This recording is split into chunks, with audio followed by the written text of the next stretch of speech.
That one came about through nearly sending a drunk text to someone being like, hey, I want to be more than friends with you. But then I deleted the message and the next day I wrote the chorus of drunk text. Yeah, I've written a few drunk texts in my life. I'm going to regret this in the morning. I'm quite good at reading this. Yeah.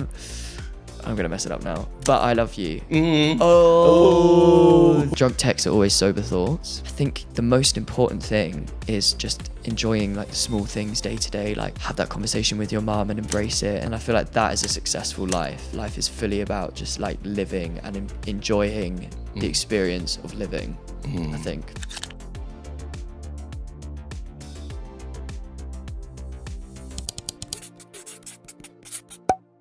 This is Community Featuring. My name is Vic and welcome to the show. So our guest today is an international superstar. And if you're like me who are on TikTok a lot, I'm sure you have heard this song.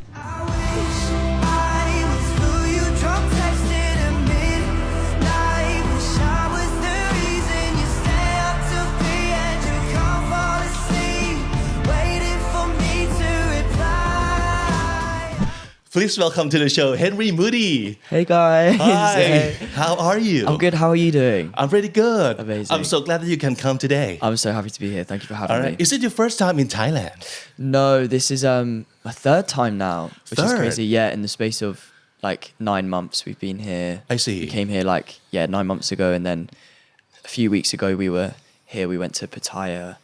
And we filmed like a music video and stuff. It was really cool. Okay. So it's my second time in Bangkok, but my third time in Thailand. I see. So is it only for work or you got some time to explore around? Yeah, a bit of both. Okay. Some work, some time to explore. I'm excited. We're here for a whole week, so definitely going to see as much as I can.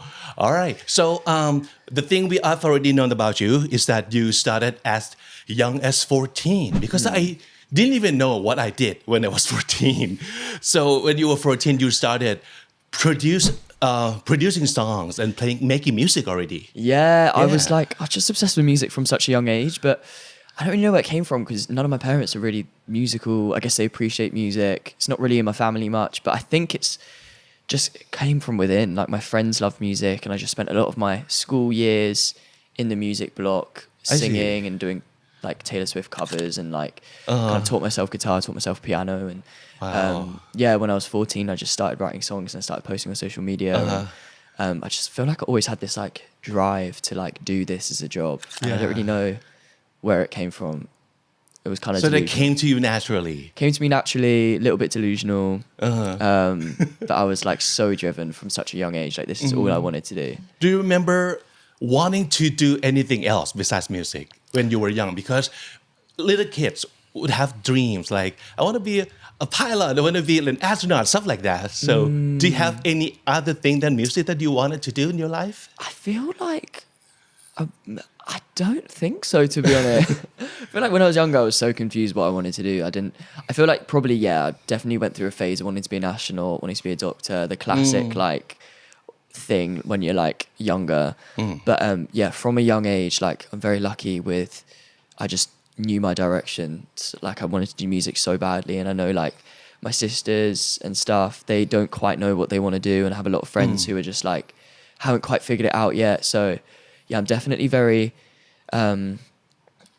grateful that I kind of like this has worked out for me and I'm doing what I've always wanted to do. It's a great position to be in. I bet it's a great thing to know so clearly in very early in life that you wanted to do this, but also it could be a huge challenge because once you knew that, okay, this is going to be my life, so you have to be good at it because otherwise you cannot just do this for the rest of your life, right? True. I very much was like all eggs in one basket. I'm just tunnel vision, gonna do this. And like I didn't get the qualifications that I should have got, which would allow me to do a different job. So I kind of was in a position where I had no other choice but to do music because I just couldn't think of anything else. So I think that actually kind of benefited me because it meant that I just was 100% with everything, and like I worked as hard as I could, and kind of having no backup put me in a sort of like intense but good position. I don't know about good position. It was definitely stressful, but I was so driven. This was like all I wanted to do. Yeah. And it put me in a position, where I just worked towards that. And that was the only thing I was thinking about. Because often we have heard that like warning from grown-ups, like do not put all your eggs in one basket. That might sound like a bad idea, right? That probably is a bad idea. Yeah, but luckily it worked out for me. It's exciting and it kind of make you commit to one thing. I think it could turn out to be the best thing in your life also, right? Yeah, 100%. I feel like because music is there's so many people who are trying to do it, and it's such a like massive industry that in order to stand out, you have to just work so hard. Yeah. So I feel like putting all my eggs in one basket did make me, work maybe a little bit, or gave me more hours than other people around me, which kind of probably helped. But to be fair, it's definitely risky. So I would definitely recommend get those qualifications, guys. Yeah. Do it. So right after you made a decision that, okay, this is going to be my thing in life, did you have any plans at all? Yeah, I feel like I knew that social media was my way in, and that was kind of like the track, the path that I went down. But I feel like in the music industry, like you can't really make many plans. Everything kind of comes at you very last minute, and you just sort of take as many opportunities as you can. So I very much was just in that position where I was like, I'm just going to take all the opportunities I can. I went to a songwriting school. I just learned as much as I could. I absorbed as much as I could. And for a couple of years there, like had no idea where things were going to go, but I was just kind of delusional, and I was like, it's going to work out. It's going to work out. Yeah. And I just kept working at it. And I think, But what else would you tell yourself, right? True. Of course, you want to say to yourself, like, it's going to work out. You have to kind of, because if you start doubting yourself, then that's where I feel like you probably hold back a bit. Yeah. But it's difficult. It definitely, I feel like social media is probably the reason things worked out. I think that's like the most, especially for up and coming artists, like that is the thing that breaks people these days. Yeah. I know you from TikTok too. Yay. Yeah. And it was like I had no idea who this guy was, but his music. Yeah, of course I got to like save the video, and then I have to like do the search. Like, okay, I want to hear more from this guy. So I bet that's what happened to a lot of people who first heard and listened to your music. Yeah, I think that is definitely the way forward these days, I guess, which is a good thing and a bad thing. I feel like social media is so powerful. And especially for like independent artists who are not signed to a label and who don't have a lot of budget. Right. Social media is like if you have access to the internet, then there's so far you can go before other things, like before you need radio and like all these other aspects of the music industry. I feel like social media just has so much power, and it's like I released my first song, You Were There For Me, like fully like independently, and off the back of TikTok blowing that song up, that's kind of how I ended up signing my deal and like going forward, I guess. So I think it's definitely a great thing. So I think it levels the playing field a little bit for artists, and it means that you just need an internet connection really to get pretty far. Yeah. So tell us about the first moment that you kind of knew that, okay, I think I got it. I got something to go with, and this could really take me where I want to go. Ooh, I think during lockdown when I started posting on TikTok, and then I started realizing like this is a great platform to build a fan base and really like connect with people. So I think it was I was like 15 when in the UK when COVID started and lockdown started, and like my school gave me no homework at the time, so I fully just had this like 9-month summer because it was so long to really just like I could have rotted in bed and done nothing, but I really took that chance to like start TikTok and start Instagram and really start writing songs, and I joined this band, and that's I definitely think like as much as COVID was terrible and like destroyed the world, it weirdly like that lockdown created a moment for me to really start my social media. So it was a really weird time of life, especially like being such a young age. Your brain is like changing so much. But I'm definitely I think it was lockdown where it all started. Yeah. How did you figure out TikTok? Because I guess it was pretty new at the time, and people are on TikTok for like so many purposes, like some Yeah. dance, some cooked, and you put your music on there, yeah, right? I think like it's so TikTok is so big. I think back in COVID it was a little bit easier because I felt like less people were on the app. Like it was a Yeah. bit. Now it's like the whole world is using it. So I think there's tens of thousands of artists posting per week. So it's like you definitely have more competition now. But I feel like back at the start of lockdown, people were just starting to like really get on it. So I felt a little bit easier. But yeah, there are so many things on TikTok: cooking, dancing, Right. and I think it's just finding your little niche thing and building that audience. Because there's an audience for everything on there, which is really cool. And I think the platform being pretty new could be a very good thing because there's like no rule, no set rule. So we can do anything and just figure out in your own way that how would you use this platform. And when you first got your first viral clip or viral video on TikTok, what was that and when was that and how did you feel? Great question. It was in school when I was 15. I posted like a TikTok.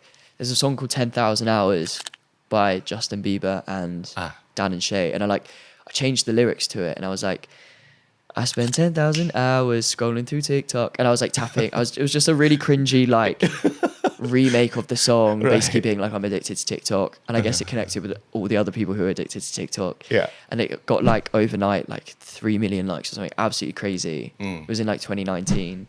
And I went into school the next day and everyone was like looking at me. I was like, this is so weird. Like people have seen this video now. Yeah. And everyone was like, oh my God, Henry, like this is so cool. And I remember thinking at the time, like, oh my gosh, like you fully just put a video out and it can just out of your control blow up. It's the craziest thing. And that was kind of the first moment. And then since then I was like, yeah, this app is so powerful. Yeah, because of course you didn't have this kind of expectation No. when you first put I out did the it as video. a joke, fully as a joke. Yeah. I like was going to delete the video, but then I was like, maybe not. But people loved it. It was, I don't know if people liked it or they were just like laughing at it, to be honest. Yeah, it still. became super viral, of course. So let's talk about the first song that I knew you from, like Drunk Text.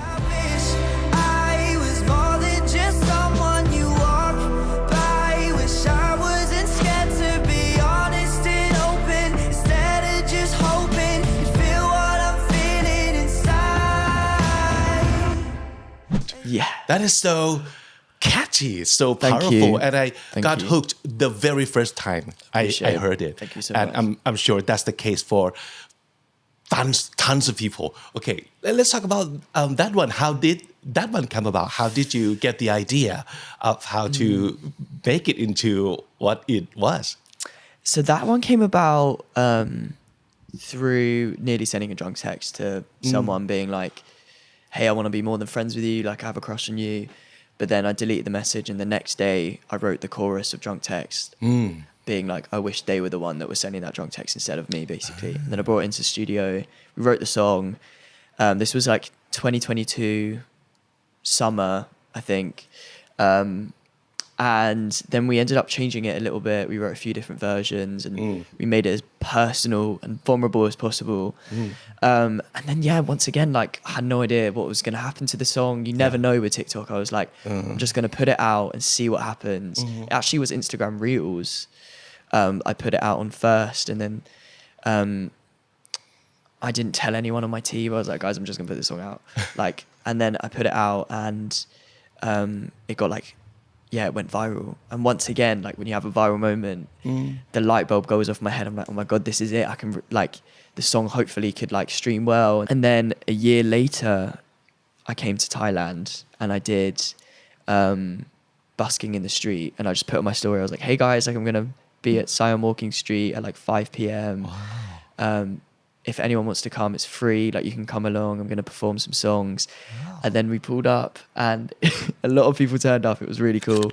Way more than expected. Yeah. It was the craziest moment of my life. And that kind of triggered another wave of streams for Drunk Text because I think the viral content that was generated from that. Yeah. People knew you. People knew your song and they sang along. It was, Bangkok was the biggest city at the time for that was streaming it. Yeah. And I was just so grateful that people are connecting to the song. And then a K-pop band called NCT Dream. One of the members of that band covered it. Yes. It sounded incredible. I'm so grateful we did that. Because they were huge too. Yeah, I'm a massive fan of NCT Dream. And that once again like triggered it another like wave of streams. So it kind of had like 3 moments. But yeah, it's kind of crazy. Like when I wrote the song, I thought it was just such a unique small thing that no one would be able to relate to. And then you put it out and you're like, oh my God, like none of my thoughts are unique in a good way. Yeah. But when you came up with the idea of writing the song, did you know a little bit that, oh, this is going to be a hit? Genuinely, no. Really? Because no. by the time you wrote this song, you had been doing music for a while now. Yeah. So did you kind of know that this is what people might also love? I feel like it's difficult to know if it's ever going to be a hit. But I definitely knew when I wrote it, like, that it was one of my favorite songs I've written. So I was like, I'm definitely going to put this one out because it felt really good to me. But yeah, I just feel like you never know what's going to happen with the songs. And I always like try and not have massive expectations because otherwise you sort of, if you don't reach them, it feels like worse than if you just didn't have any expectations and you just sort of let the song live its own life. So yeah, I didn't know it was going to be a hit, but I definitely was a big fan of it.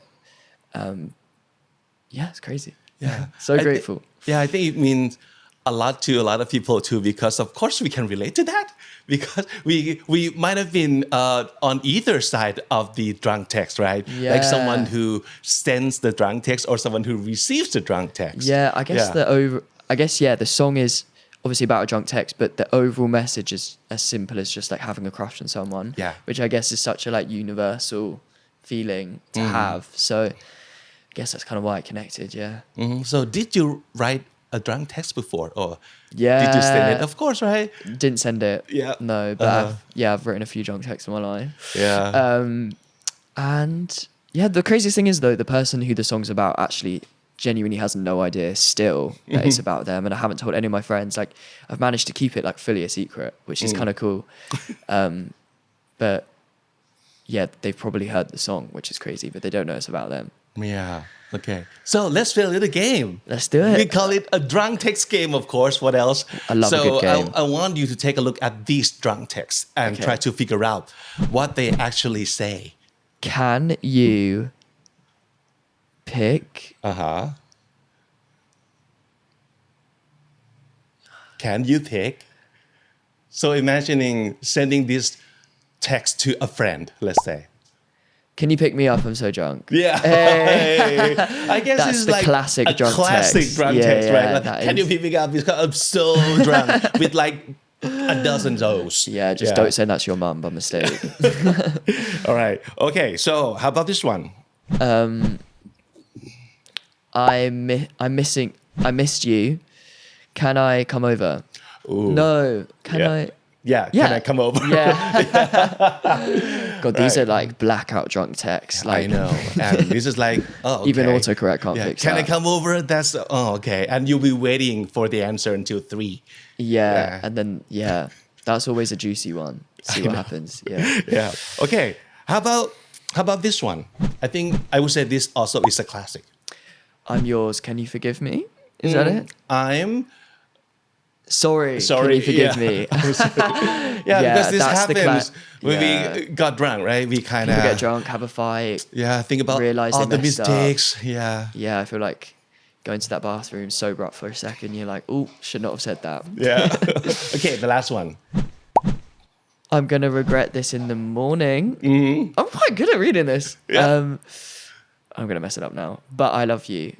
Oh, them confessing the love. Yeah. That's what drunk text was about. This would be a very bad idea if this is the first time ever that you tell a person that you love them. I feel like drunk texts are always sober thoughts. Yeah. Yeah. I know it could be a regret that we kind of feel in the morning, but I don't know, maybe it could be a good thing too, because Anxiety. when you're in that state, you kind of have some like bravery to say or express something that you would never say otherwise. True. It definitely gives you confidence. Yeah. So sometimes it can definitely work out. But then also you can wake up the next morning and be like, why did I? I know. The anxiety. Hangover yeah. and regret the text last night that we sent. Okay. Yeah. All right. So that was one of your most favorite songs for a lot of people, me included. Thank you. And let's talk about another one because you have like many. Okay. You were there for me. That's the one that means a lot to you, I suppose. Yeah, that one's just about my best friend. That's the first song I put out. And yeah, that song, like, I really did not think it was gonna go like pop off, but thank God it did, because it changed my life. Yeah. When you first thought of this song, so what would be the first message or the first feelings that you want the listeners to feel or to have? I really hope it's like, to me, it's like blasting the song in the car with your best friend, like singing it together. Like it definitely, I just want it to bring friends together, hopefully, even closer. Right. Yeah. Or, I mean, it doesn't even have to be about friendship. It can be, about a partner or like a family member, your dog, like anyone that's there for you. Sure, anyone that matters in your life and that would include like so many people and it all depends, right? Yeah. Okay. Yeah. So let's play another mini game. Okay. So let's talk about emotional moments in your life and people you were with. Okay, so cool. If you were to say this phrase, like you were there for me when I was hitting rock bottom, what might have happened and who were you with? Great question. I hit rock bottom when I was 16, 17, and I was in like I was living with a different family it was a weird situation. I was in a band, and it was definitely challenging in a lot of ways. You're so young as well, and the world's in lockdown. Like there's so many things that were affecting everyone sort of my age going through lockdown. On top of that, I was just in a very difficult like mental state, and definitely changed a lot as a person. And the person who the song is about, You Were There For Me, my best friend Simran, she definitely got me through that time. We would go on like these walks where like I'd get away and we'd like chat for hours, and walking and talking is like the best form of therapy for me. Like, so that was fully rock bottom, and did not think I was going to make it out. Like, when you're so sad, you just think it's going to be like that forever. But no, my best friend got me out that time. So I'm very grateful for her. Yeah. Yeah. Okay. So how about this situation? You were there with me when I celebrated my first big success. Who might that be and when was that? Oh, wow. This brings back so many great memories. I was in Paris I think it was for my birthday present when I turned 18. And we were by the Eiffel Tower. I was with my best friend Thomas and my best friend Simran. We went on like the three of us. We went on this trip and it was like midnight. We were getting ready to go to the club. Like we were sat there like having some drinks, and I got a call from my manager Joe, and he was saying that the record label wanted to sign me, and both my friends were there, and I was just like so happy that night. I was like, oh my God, You Were There For Me had just come out, and I was riding on a high from that song, and the trip was just so fun. Like they're my favorite company. So that was a massive moment, and they were there during that, and we all just like celebrated together. And that was such a great night. I'll never forget that night. Yeah, great time. Yeah, great time. And it was great to have people to celebrate with you. Yeah, my friends are the absolute best. Yeah. That is so cool. So let's do another one. So this one you get to fill in the blank. All right. So you were there for me on the day that I blank. So pick one significant moment in your life and people you were with. Honestly, like my team, they're there like the whole time through this like we'd be doing 6 weeks in Asia and Australia, and I know it's not a specific moment, but overall in tour, like you share so many memories with people. Like you're traveling so much and you're seeing so much of the world, and it's so cool to be able to like share that with other people. And like, yeah, you definitely pick up so many memories in such a short space of time, and it's like such a fun experience to have at this age and just in general. So yeah, I feel like me and the team this year especially, we've done so much traveling, we shared like so many memories together. It's been amazing. And at the moment you were only 20 years old, right? Yeah. You're only 20. Yeah. Again, I didn't even remember what I did when I was 20 years old. I'm sure I did nothing. But No, you definitely did. I was like having fun with life, of course. Yeah, love but that. Yeah, you were at a place in your life that is where a lot of people wanted to be at. You have done quite a lot at the age of 20. So life is ahead of you and you still have a lot to do to achieve anything else you want to try from this point on. Of course, besides music, because we're sure that you'll be continuing to do your music. Yeah, I'll always be doing that. Yeah. Something else. Yeah, that's a good point. You know what? I feel like I have no life outside of music. So, although, yeah, I guess just my friends and my family, everything. But I'm trying to think of like another hobby outside of music that I would love to get into. I feel like I would really love to get back into swimming. Like I used to be a massive swimmer, and I've been thinking about it a lot recently.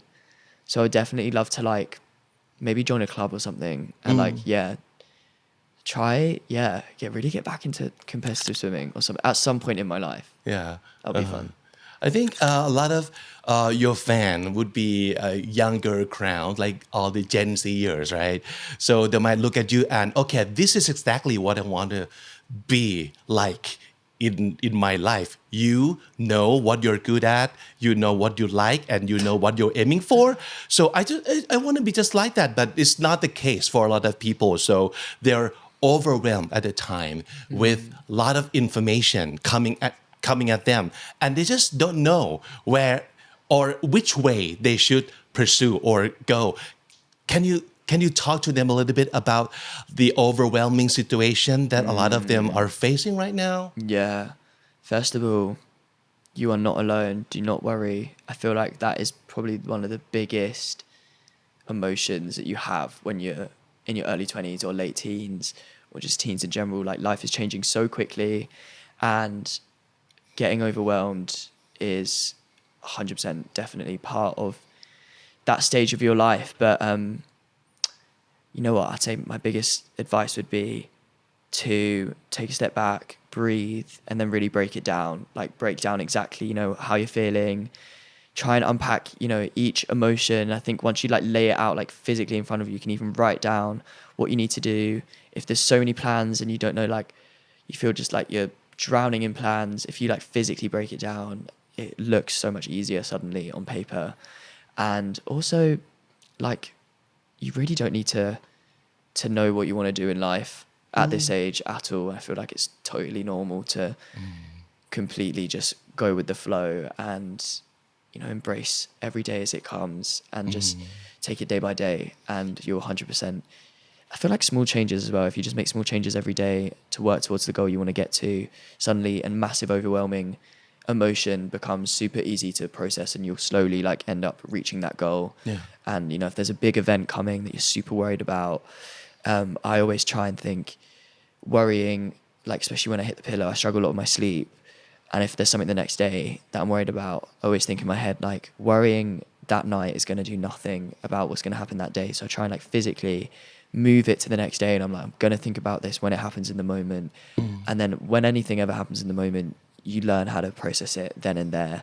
So yeah, worrying is definitely a difficult thing to navigate, and I feel like I'm still doing it because yeah, this life is definitely overwhelming at times. But I think if you break it down piece by piece and like lean on people, lean on your crew or your team, or lean on your friends, your family, and lean on yourself. I feel like have trust in yourself that no matter what's going to happen, you will make sure you get out the other side, and you will reach a point where you look back and you'll realize, oh my God, I got through that. I figured it out. Like, so yeah, have faith in yourself that everything's going to be okay. Because I feel like we always definitely catastrophize things as humans, and then we end up doing it and realizing, oh, that actually was like doable. I really like it when you say you don't have to know right now what you want to do in life because people, well, we kind of see like successes putting on social media, especially from younger and younger people, like 20 years old and succeeded already, and they kind of wonder that maybe I would want to have that, otherwise I'm a failure. Yeah, also I don't think you ever really need to know what you want to do in life, because I think life is really about the people that are in it, and it's not actually about the physical things that you do, like if you achieve this or if you achieve this, obviously that's great, but I think the most important thing is just enjoying like the small things day to day, like have that conversation with your mom and embrace it, and like talk to her, and like just enjoy like the small things. And I feel like that is a successful life, if that makes any sense. I feel like the actual achievements itself are definitely cool, but that is not what life is about. Life is fully about just like living and enjoying the experience of living, I think. Okay. That was nice. So preachy. Yeah, that's a great But message. I literally do none of that. I hope like people got that and heard that from you like firsthand and can then apply to their life. Yeah, I feel like I always try and just like make the most out of every moment, even if it's just a small conversation with someone, like really get in that conversation, enjoy it. If you're having a shower, just really enjoy that shower, like small things. Like be present. Be present, be mindful. Right. Yeah. Okay. All right. So, new song of yours. Yeah. Right now. person. Wrong time. Wrong time. Yeah. I don't know why, but I still believe in you and I. Wow. I think that would cut so deep into many people's like hearts, because also this is one thing that happened in people's life, like right people but wrong time. So can you tell us about how you got the idea of this song? Yeah, so Right Person, Wrong Time is about sort of the one that got away. I feel like everyone does have their one that got away. And I was just I love being like nostalgic, and I love looking back and yearning on previous things. And it was like a few months ago, I was sat at home and I was just like thinking about this one person who I felt like could have worked out with if it was just at the right time. So yeah, sat at home, recorded verse, pre-chorus on my voice notes app, and then I had a week in Sweden by myself where I worked with this producer that I love. He's called Dino. He's an absolute legend. And I needed some songs to bring into that week so we could work on some music. And I was like, this is the perfect song. He's going to smash it. Yeah. So I brought in Right Person, Wrong Time, and we just spent 2 days really like perfecting it. And yeah, I think it might be my favorite song I've written. I'm really happy. Yeah, I'm really happy about that song. It is great. It is great message and great music too. Thank you so much. Let's play another game. A mini game. Yeah, so I love a of game. course this game is also called Right Person, Wrong Time. But Love it. Or Wrong Person, Right Time. Okay. So I'm gonna read you some statements, some information, and you tell me if what I just read, a right person, wrong time, or wrong person, right time. Okay. Love it. All right. Let's do it. Okay. So in 1928, Scottish biologist Ian Fleming accidentally discovered penicillin in London. Is it right person, wrong time, or wrong person, right time?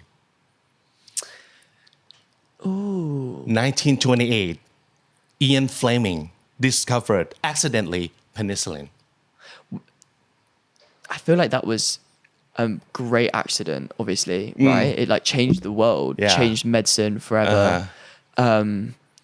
So definitely the right time and right person. Well, maybe wrong person. I don't really know. But actually, it's the wrong person. It's the right time, 1928. Oh. But it's the wrong person because actually Ian Fleming is the one who wrote James Bond. Oh, I'm so bad at names, and also I was thinking about the game differently. But the right person would be Alexander Fleming. Yeah, okay, yeah. I remember that from biology. I'm trying to remember. Oh my God, it's been so long now. Yeah, right time, wrong person. Okay, I get the game now. But it was a happy accident, right? A lot of great things probably not happening by our intention. No. Yeah. Accidents. Yeah. Of important. All right. Okay, let's do another one. earmuffs, right? Yeah. Okay, maybe you're familiar with, but not so much in Thailand because it's so hot. Earmuffs were invented, believe it or not, by a girl named Muffy Greenwood when she was only 15 years old. Is it the right person or wrong person? Right time or wrong time? I'm gonna go right person, wrong time. Right person, wrong time? Yeah. Okay. Actually, it's the wrong person again. Because actually, the one who invented earmuffs was a young American ice skater who later became an inventor, of course. But at the age of 15, he did invented earmuffs, and his name is Chester Greenwood. Wow. Yeah. That's really interesting. Yeah, he was an ice skater, and he That got makes sense because ice skating is is a cold sport. Yeah. right. Okay. Last one. This one is about Lisa from Blackpink. Oh, I love so Lisa. she's Thai, actually. I know. Yeah. So in September 2019, Lisa's music video for her debut solo single La Lisa set the Guinness World Record for the most viewed YouTube music video by a solo artist in 72 hours. Wow. Is it right person, wrong time? Was that 2019? Or wrong person, right time? I feel like that was 2021. Like, I'm trying to think. I'm like obsessed with Rockstar. That's like my favorite song at the moment. Yeah. Anyways, I'm going to go wrong time because I feel like that was not 2019. It was like 2021, 2022. Yeah, actually that's 2021. Yes. 2021. Correct. And actually it's within 24 hours. Wow. Yeah, I love she got Lisa. like She's so good. 73.6 million views. That is crazy amount of views. know. Oh my God. So crazy. So, yeah. Yeah. Guess that's what happens when you're just a global superstar. That is a lot of views in 24 hours. Wow. So it broke the record. So Guinness World Record for a solo artist that gained the most views in 24 hours. She must have been shocked. That is, that's amazing. She Yeah. deserves it. Yeah.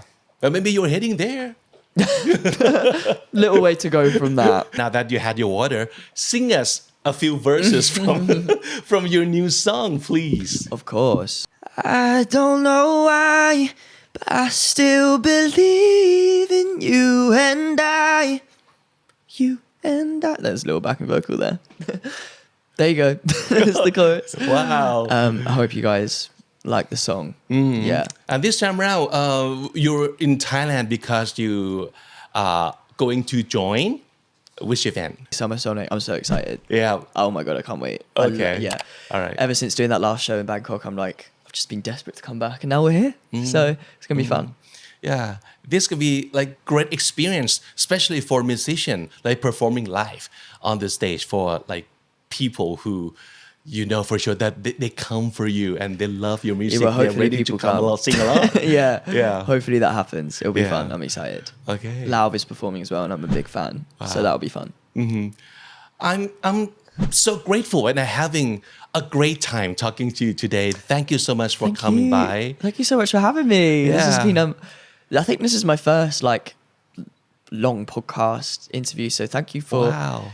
being the best first one ever. We are honored. Thank you for having me. Yeah, Love and the questions, love the games. Yeah. It was super fun. Go stream his music because that's you can do easily and every day, all the time too. Because if you love the artist, support them. Right person, right time to stream the music. Yes. All Yeah. right. Thank you okay, so much. Thank you so much. Before we say goodbye today, of course, I'm asking this to all my guests because our show is called Comedy. So in Thai, that's a good word, basically. Yeah. Right? Because we are keen on word. Yeah. So I would like to know if you have any of your favorite words or quotes that you can share today. Ooh.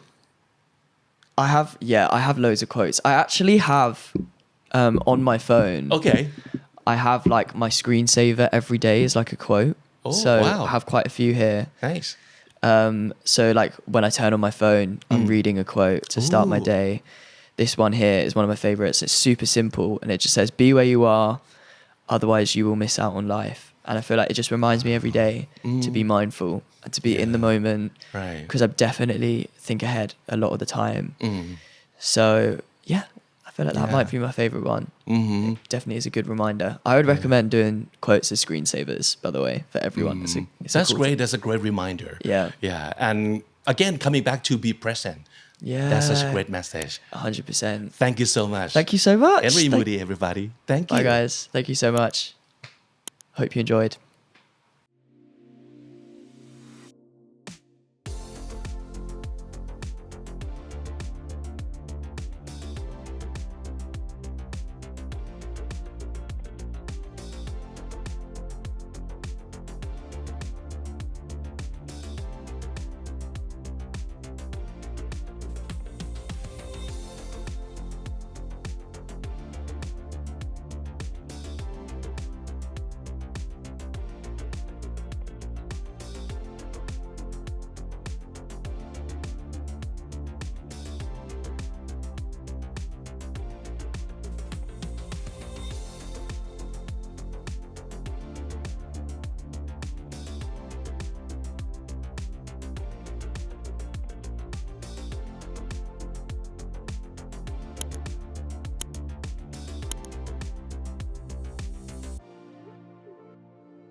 รายการใหม่เอี่ยมที่ Candy Studio มีชื่อว่าเก่งอังกฤษกับคำนี้ดีกับพี่บิ๊กและพี่ฟ้าค่ะสำหรับคนที่อยากจะได้ English Learning Mindset หรือว่าเทคนิคดีๆในการพัฒนาภาษาอังกฤษของคุณให้เก่งขึ้นเรื่อยๆต้องติดตามเลยครับทำไมเราฟังออกทุกอย่างแต่พูดไม่ได้สักทีและในทางตรงกันข้ามครับทำไม Native Speaker of English Language ถึงไม่เข้าใจภาษาอังกฤษของเราสักที How fast can we be good at English จะเก่งภาษาอังกฤษเนี่ยมันเร็วได้ขนาดนั้นเลยเหรอเรื่องอะไรเหล่านี้แหละที่เราจะมาพูดคุยกันในรายการจะหาคำตอบให้กับคุณมาดิสคัสกับคุณนะครับเพราะฉะนั้นก็ติดตามกันได้ที่ KND Studio ทาง YouTube แล้วก็ทางทุกช่องทางทุกแพลตฟอร์มแล้วก็พอดแคสต์แอปพลิเคชันที่คุณใช้ประจำด้วยนะครับ